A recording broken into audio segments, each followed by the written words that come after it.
తెలంగాణలో ఎస్సీ వర్గీకరణపై కాంగ్రెస్ ప్రభుత్వం కృతనిశ్చయంతో ఉందని మంత్రి ఉత్తమ్ కుమార్ రెడ్డి అన్నారు. ఎస్సీ వర్గీకరణతో ఎవరికీ అన్యాయం జరగడం లేదని తెలిపారు. Justice Shamim Akhtar judicial committee ప్రతిపాదనల మేరకు ఎటువంటి మార్పులు లేకుండా అసెంబ్లీలో ఆమోదించామన్నారు. వర్గీకరణ అనేది నేను ఇప్పుడు 30 ఏళ్ళైంది మొదటిసారి ఎమ్మెల్యేగా కలిసి 30 ఏళ్ల పాటు ఈ స్లోగన్ ఇంటూనే ఉన్నా.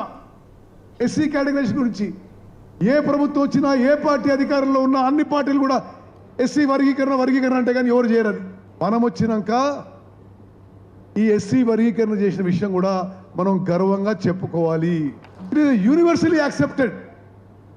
దాంట్లో ఎవరికి అన్యాయం జరగడం లేదు. దాంట్లో కూడా చాలా సైంటిఫిక్గా చాలా రాషనల్గా జస్టిస్ షమీం అఖ్తర్ని 1 మ్యాన్ జ్యుడిషియల్ కమిషన్ అపాయింట్ చేసి వారి ద్వారా వారిచ్చిన రిపోర్టు ఆ ఇచ్చిన రిపోర్ట్లో నేను సబ్ కమిటీ చైర్మన్గా మనవి చేస్తున్నా. జస్టిస్ షమీం అఖ్తర్ ఇచ్చిన రిపోర్ట్లో ఒక్క అక్షరం ఒక్క వర్డ్ కూడా మరి ముఖ్యమంత్రి గారు కానీ ఉప ముఖ్యమంత్రి గారు కానీ క్యాబినెట్లో మార్చకుండా అది శాసనసభలో ప్రవేశపెట్టి యాక్సెప్ట్ చేయించినము. ఎస్సీ వర్గీకరణ అనేది నేను ఇప్పుడు 30 ఏళ్ళైంది మొదటిసారి ఎమ్మెల్యేగా కలిసి 30 ఏళ్ల పాటు ఈ స్లోగన్ ఇంటూనే ఉన్నా.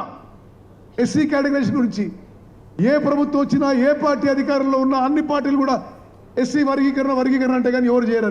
మనం వచ్చినాక ఈ ఎస్సీ వర్గీకరణ చేసిన విషయం కూడా మనం గర్వంగా చెప్పుకోవాలి.